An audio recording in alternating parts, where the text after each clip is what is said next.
Okay, so what we've got here on the bench today is the diesel particulate filter from a VW Crafter 56 plate, so it's an 07 I think. And what happened with this was that the manifold was replaced, and the garage that did the manifold replacement unfortunately decided not to bother putting the bolts back in down here and at the other end here, so the entire weight of the particulate filter was basically hanging off the end of the turbo on this clamp here. And as the vehicle moved, went over the appalling roads in this country and so on, this flexible section, which is made of stainless steel, flexed rather more than it should, and that's the end result. Okay, it's actually cracked right the way through. Now the only the only way really to do this is to actually buy a new particulate filter, but about the best you can expect to get that for is about £600 to £700 for a genuine, or £250 to £300 for an aftermarket unit, and you've got absolutely no guarantees of the quality of that. And as you know, it's quite a critical part of the emissions control on the vehicle, so you don't want to go messing around with it. But on the internet I managed to find this part here, which is from a German company, and it's basically a replacement for this back as far as the body of the canister. Okay, so the theory is that what we're going to do is we're going to cut this off just behind here with a grinder, and obviously replace the pipework, the sensor pipework, and the oxygen gauges, bolt them into here. Okay, and then we're going to weld this part into that.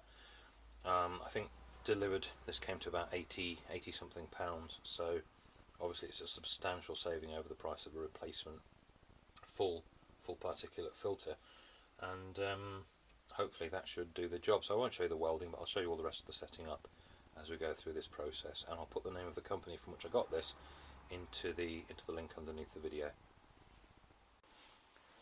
Okay, first job up here is to start getting these sensor pipes off, and so we're going to try to get this one done. This one came off actually while this was an oxygen sensor. They came off fairly easily from underneath the vehicle, so that wasn't a problem. I've oiled this up with some easing oil. It's just a case of actually putting this in the vise now, and we're going to have to use, I'm using a wooden mallet, you could use a decent weight hammer, but there we go, it's starting to actually move now fairly easily, so there we go. And these do cook on incredibly tight, obviously, because they're on the exhaust. I think I read somewhere that these particulate filters, particularly during the regeneration, they can run up around something crazy like 700 or 800 degrees Celsius. So that's a lot. There you go. That's that one off. Looks like a fairly standard sort of union. Pop the pipe out both ends, and then we'll just put that back on the bench out of the way for a minute. Okay, so that's that one free. Okay, before we actually do the cutting, we've got all the pipework and sensors out of the way, but before we actually do the cutting, there are two things we need to work out. The first is how to actually angle this in exactly the same way as the one we're taking off. So you know, you can sort of guess that it's something like that, and therefore that there's some kind of center line coming up here, but it looks like these are not in exactly the same position as on the original equipment, but pretty close. So what we're going to do is we're going to first of all have a bit of a guess, in as much as this oxygen sensor here seems to actually line up with the clip behind, although it's not actually anything to do with that clip. So that'll be one point we're trying to reference when we put this replacement part on. The other thing we're going to do is trying to actually lift this back into position. If we run this ruler up along the side of it here and make a line on the casing, and do the same thing on the other side as best as we can. Sort of a bit of guesswork going on here, but something like that, and that will give us a bit of reference as to how to set the new part up. Now the other thing we need to figure out is how far in to cut. So if I just use a pair of calipers here to measure the outer edge of the casing here, we end up with give or take about 58.2 millimeters. And if we just have a quick look at the inside of this, you can see there's a fair bit of clearance, which looks like then that this is sized to actually slide down inside of this casing here. So we're going to actually need to cut it quite a long way back, which is going to be tricky with this bracket underneath, but we'll cut back as far as we can and we'll just see what's actually inside of there before we make a final decision about how to join it together. Okay, so having cut that off, which I've got to admit was a bit more difficult than I expected, because I guess this is stainless steel and the grinding discs, cutting discs I had on the angle grinder didn't really go through it terribly well. But what we found is that actually the replacement part doesn't nicely, conveniently slip inside the collar. Now, where I've cut that is effectively right around the base of this rim here, so I'm actually going to have to cut some off this part here to make the two match up and not end up longer, because this distance is actually quite critical, precisely because this is meant to be bolted to the I think there's like an arm that sticks out from the engine or the back of the gearbox, and this is bolted rigidly to that, so there's no room for manoeuvre. It's not like an ordinary exhaust system that's hung off rubbers and you just move it one way or the other. This is pretty critical. It's got to be right. So I'm going to trim that down to match and then put that on there afterwards. Okay, so we've got that cut off at a bit of an angle. I hope it's about the right length. We've also trimmed off the end of the new part to keep it to the same overall length as the original, so hopefully that should fit fairly well. Just want to introduce the welder I'm using. It's nothing special, just a cheap little Machine Mart Clark unit. This is 135 TE, but obviously we're using it on pretty low setting for this kind of work.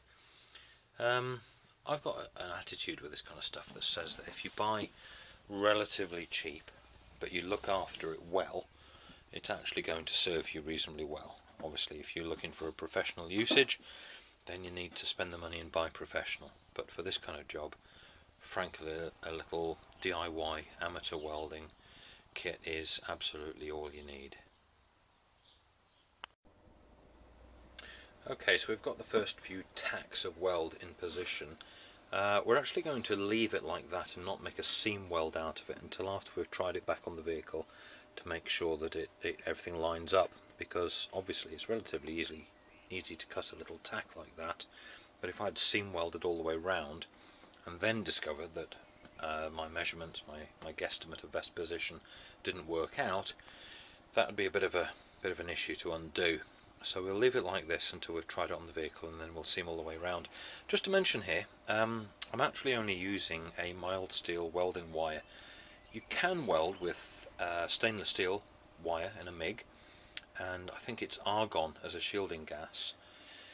But the truth is that if you weld stainless steel, unless you do it under very controlled conditions, a sort of DIY job, you're going to cook, I think it's the chromium you cook out of the metal either side, so it's going to rust anyway. And there's a certain amount of thought that says just go ahead and weld with mild, because on something like an exhaust like this, you've got a good 3 or 4 millimeters of thickness anyway on this metal, so corrosion isn't really going to be an issue, particularly not up this close to the manifold where it gets good and hot on a regular basis. So that's what we've done to save costs, really for convenience. We've gone ahead and welded with mild steel welding wire. Okay, so here's the finished item. Now, if you've ever done this kind of job, you know that my previous optimism was pretty seriously unfounded. This has been on and off the vehicle about 4 times just trying to get it right, but we've got the end result here. Had to cut the bracket, weld it back on again because we ended up having to truncate the thing a bit. I'm not sure whether the part's too long or whether the original was actually too long, because remember, this problem was caused in the first place by the fact that the original didn't sit on the brackets, and so the mechanic who changed it at some point obviously just decided not to bother doing up the brackets, and so it fractured. But here's the finished job, and put on the vehicle in a minute, and hopefully off we go.